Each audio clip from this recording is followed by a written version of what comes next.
जिलापालଙ୍କ कार्यालय सम्मुखरे विक्षोभ प्रदर्शन कले संयुक्त किसान मोर्चा एवं केंद्रीय श्रमिक। गजपति जिला पारलाखेमुंडी स्थित जिलापालଙ୍କ कार्यालय सम्मुखरे आज मंगलवार दिन 12टा बेले संयुक्त किसान मोर्चा केंद्रीय श्रमिक एवं कर्मचारी संगठन मानक पक्षरु विक्षोभ प्रदर्शन करा जायतिला। एही अवसर में कम्युनिस्ट नेता जनसुभाष राव, केदार सबर, दंडपाणी रईतक सह बहु नेता एवं कर्मी माने नुआ बस स्टाण्ड ठारू एक शोभायात्रा बाहर करी नगर परिक्रमा पूर्वक जिलापालଙ୍କ कार्यालय सम्मुखरे पहुंचीथिले। राज्य सरकार एवं केंद्र सरकार को विभिन्न योजना को समालोचना करी जंगल जमी पट्टा आदि आदिवासी माननकु प्रदान करबा भली बहु दाबीगुड़िकु नै विक्षोभ प्रदर्शन करथिले। एही अवसर में जिला प्रशासन को बहु दाबी संबलित एक दाबीपत्र प्रदान करिसेंती। आज्ञा मुझे जनाब सुभाष चंद्र राव बीकेएम ओडिशा राज्य सभापति। आज मुख्य उद्देश्य हूँ जो आंदोलन चलता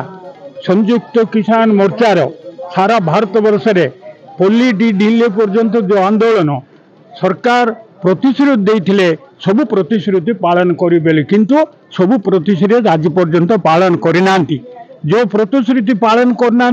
पालन करने सबु दाबी सारा भारत वर्ष में डिसेम्बर 26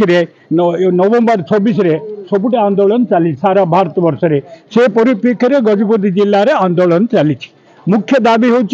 कृषक मान को लाभजनक दर दियो, स्वामीनाथन कमिशन रिपोर्ट अनुसार प्रस्ताव अनुसार से कार्यकारी कर, ऋण छाड़ कर, मजूरी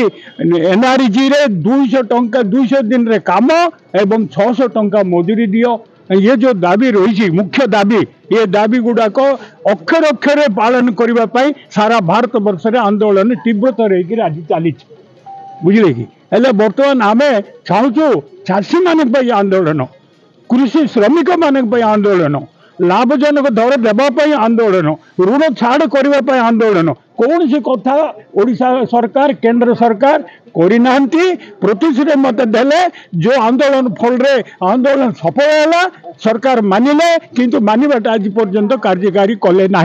से आंदोलन तीव्रतर हो दाबी पूरण आग को विराट आंदोलन हम सारा भारत वर्ष बंद हो।